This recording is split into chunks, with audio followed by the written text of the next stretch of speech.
Hello, I'm Pastor Jane Ellingwood, the Interim Associate Minister of the First Congregational Church in Ridgefield, Connecticut. My meditation for this Sunday, August 9th, is based on Genesis chapter 9, verses 1 to 4 and 8 to 17. This is the ending of the story of Noah and his family and the animals and the other creatures after the great flood was over and they were able to leave the ark. Let us hear these words of Scripture according to Genesis. God blessed Noah and his sons and said to them, "Be fruitful and multiply and fill the earth. The fear and dread of you shall rest on every animal of the earth, and on every bird of the air, on everything that creeps on the ground, and on all the fish of the sea. Into your hand they are delivered. Every moving thing that lives shall be food for you. And just as I gave you the green plants, I give you everything. Only you shall not eat flesh with its life, that is, its blood." Then God said to Noah and to his sons with him, "As for me, I am establishing my covenant with you and your descendants after you, and with every living creature that is with you, the birds, the domestic animals, and every animal of the earth with you, as many as came out of the ark. I establish my covenant with you that never again shall all flesh be cut off by the waters of a flood, and never again shall there be a flood to destroy the earth." God said, "This is the sign of the covenant that I will make between me and you and every living creature that is with you for all future generations. I have set my bow in the clouds, and it shall be a sign of the covenant between me and the earth. When I bring clouds over the earth, and the bow is seen in the clouds, I will remember my covenant that is between me and you and every living creature of all flesh. And the waters shall never again become a flood to destroy all flesh. When the bow is in the clouds, I will see it and remember the everlasting covenant between God and every living creature of all flesh that is on the earth." God said to Noah, "This is the sign of the covenant that I have established between me and all flesh that is on the earth." Here ends the reading. So have you ever wondered what it must have been like and what they felt like when Noah and his family and the animals and the birds and the other creatures finally were able to leave the ark? The birds may have flown off a little early. We know the last dove that was sent out, flew away and never came back. Any fish that were with them would have gone into the waters. But the people, along with those animals and the creeping things that creep along the waters and the earth, they would have had to find a way to get their own way out of the ark. They were moving onto dry land. It probably was not completely dry, and they had to get their feet onto the ground again. What did the world look like after 40 days and 40 nights of rain, which were followed by months and months of the waters receding and drying up? How did it feel to be on that land again? And how must it have felt for them to have been on that ark for so long, out on the sea? They were surrounded by winds and storms and floods, and the waters kept rising, and they never saw any land for the longest time. I had never really asked myself any of these questions until this past week. This past Tuesday, to be specific, when the tropical storm hit here in Connecticut. I was looking outside and finally went outside, as I'll tell you, and it was raging all around us. The storm, we really didn't get much rain. We did not have floods, but it was scary. And I was working on my sermon and the reading for this sermon that day. I had to go outside for a little while, and things changed after that. I live in a 3-story condo, and my home office is on the first floor. And then my deck, my main living area, is on the second floor, and the deck is off of the second floor in the kitchen. And I realized as I was working that my gas grill had slipped the bungee cords, and I could hear it moving across the deck.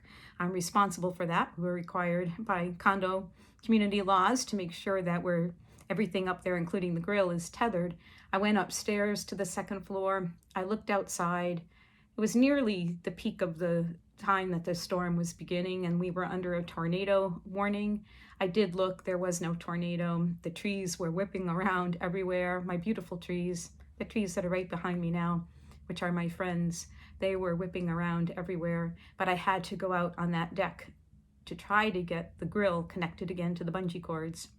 I went out in my bare feet, something I never do, but it actually felt pretty good. That was the only thing that felt nice. I struggled. My first attempt was not successful. It was really difficult. The grill wasn't in the right place, and I was not quite strong enough. I had to go in and take a rest, and I was glad to have a pause.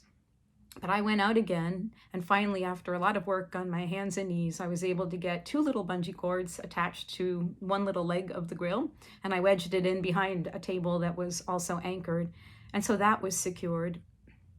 And for a few moments, even though everything was blowing around, I stood outside in the middle of the deck, and I just watched the storm. I looked at my trees, and again, it's the same trees back here, but one floor up, and it was amazing to me. I'd never seen them blowing in my direction. They were practically bent to a 90-degree angle, and they were being pushed towards me, and their branches and their leaves were grazing the railings of my deck. And I had no idea, even though they're very tall trees, they're tall vertically, I didn't know when you switch to being bent over and now being horizontal that they were quite so close and that they could be along the edge of the deck. But I was very happy to see that they were very supple trees. They're very healthy. They did not get damaged, and eventually things settled down. But I have to confess that after that, when I came back down to where I am right now in my home office, it was kind of hard to get back to my reading about Noah's Ark. But at the same time, suddenly it wasn't just reading anymore. I felt something. I could see with my imagination, in my mind's eye and in my heart. I could just see and feel a little bit of what it might have been like to be on the ark. And then finally, after the storms and the floods were over, to try to have an opportunity to get back to the dry land and to firm ground. This is what we might call an act of imaginative reading for today, as we wonder what the ancient stories from the Bible might say to us in the context of our lives and the world as we know it now. We're not always given such vivid opportunities with the storm to compare to the ark, but some of us at our church have been discussing lately how we might engage in reading sacred stories from the Bible in light of our own stories. This is somewhat similar to a concept that Walter Brueggemann talks about in his writings on Genesis and other Old Testament books. He describes a process that he calls imaginative remembering. And this is a process by which he says the stories that in the Old Testament, including Genesis, were told first orally by from generation to generation. Later on, they were developed further and put into written format, and they ended up in the Hebrew scriptures. And in Brueggemann's view, the authors who finally finalized these scriptures as we know them today, they took those original imaginative stories and versions that had been handed down, and they added their own theological ideas and their interpretations because they were scholars of their day, and they wanted things that would speak to the people of their day in their own context. And these narratives that Brueggemann was talking about include the flood narrative and the first 2 creation stories in Genesis that we find in the first 3 chapters of Genesis. And parts of all of these stories, including the flood story, were written during or just after the time that the people of ancient Judah and Israel were in exile in Babylon. And part of the process there for those pieces of the stories that were written was to try to give those people who were living in exile something to give them hope, something that was relevant to them, even from this story that would have been primordial and ancient to them at the time. So ever since the storm the other day, and while I've been thinking about this Sunday, I've been wondering, did those ideas that were in the scriptures then, did they speak to the people who were living in exile? And how did they build on them? Not something that I can answer today. And then I've been wondering what kind of good news and what kind of theology we can take from this ancient story today. In my mind, the most significant good news in the story comes in the beginning, before our reading, when God decides not to completely blot out all human beings and all creatures. According to the story, God had deemed that human beings were evil, and there was too much violence and corruption, and God was sorry that he had created human beings on the earth. So God was going to make an end to everything through the flood. That is, until God decided to save Noah and his family and some of the animals and birds. And God told Noah about his plans, and he told him how to build an ark. If God had not relented and saved this small band of human beings and other creatures, our own human stories would not have continued. Almost equally tied with that good news is that after the flood was over, God made a covenant with Noah and his family and all living creatures and all flesh on earth, and with the earth itself, to never again cause a flood to destroy everyone and everything. This is a universal covenant that includes all peoples and all creatures, and God said that this covenant would extend for all future generations. We use this covenant today in eco-theology as we find biblical support for working towards the good of God's creation. And this covenant can be used to support our efforts on behalf of racial and social and other types of injustice and working towards justice and advocacy for all peoples. On the other hand, though, there's a very serious matter. I do have a very hard time reconciling this good news with the tragic loss of all the human life and creaturely life and all the damage that happened to the earth as a result of this flood in the beginning. And I've never been able to accept the claim that God would have chosen to do that God intentionally would want to blot everything out, no matter how God felt about the creation having disappointed him or having rebelled against him or how evil that it was. It's not my view of God, and it still isn't today. I don't take the story literally either. It wasn't meant to be that way. But I would ask us as a question to ponder in talking about imaginative remembering. How do we pass the story along today amongst our generations? How do we teach it to our children? Do we bring out the bad parts as well as the good parts? And what can we take from it ourselves? The story of the flood is 4 chapters long, and the pivot point is said to be at the beginning of chapter 8. And this says, and I'll read this to you here, "But God remembered Noah and all the wild animals and all the domestic animals that were with him in the ark. And God made a wind blow over the earth, and the waters subsided. Thus began the long process of the waters receding, which took many months before the people and the animals and the birds were able to get out of the ark and onto the land." And I keep coming back to the words that God remembered Noah and the animals. The sum total of all the people of creatures that God chose to save, they're all on this little ark, and we're supposed to believe that God had forgotten them, and now God had to remember them. This tiny crew, all on its own, was out there in the wind and the waters. It wasn't meant to be literal, and I know that. That's not what the expression God remembered means, but it still gave me a smile and a pause throughout the week. And I would say that the fear or the sense that maybe God has forgotten us does happen to us sometimes. It overwhelms us, even those of us who are deeply faithful, as in our congregation, and we share our faith with each other. We sometimes can say, has God forgotten us? And I wonder if this question has ever crossed your mind. It has crossed my mind maybe once, that maybe God had forgotten us and other people this year and other creatures because the year has been so difficult for us. We're still dealing with the COVID-19 pandemic, as many other people are in other countries and other places. And we're struggling against racism.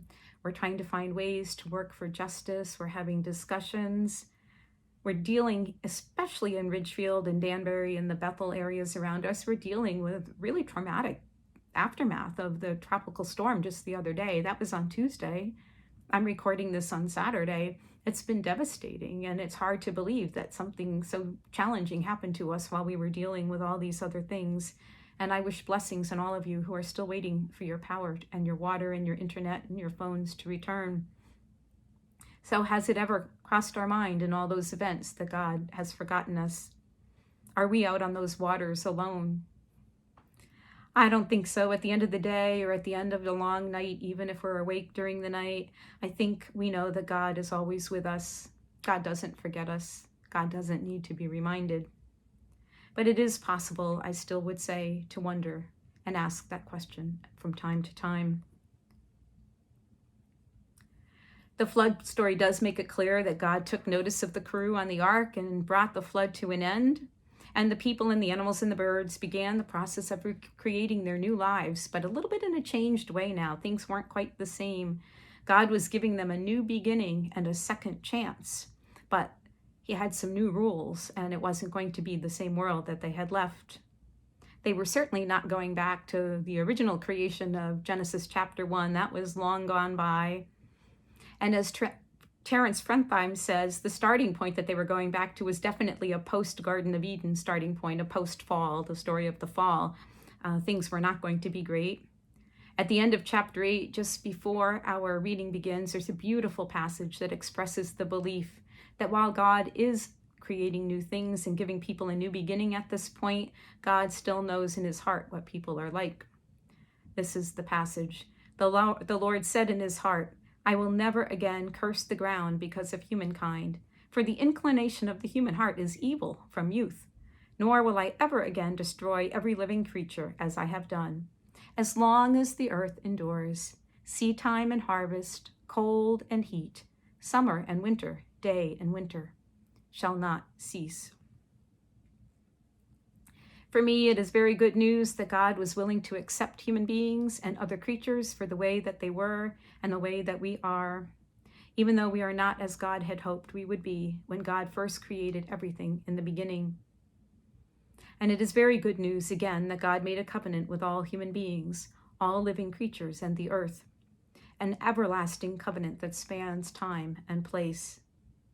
As we continue our journeys in this very challenging year, may these promises from stories from the sacred scriptures stay with us, and may our faith in God, Jesus Christ, and the Holy Spirit sustain us.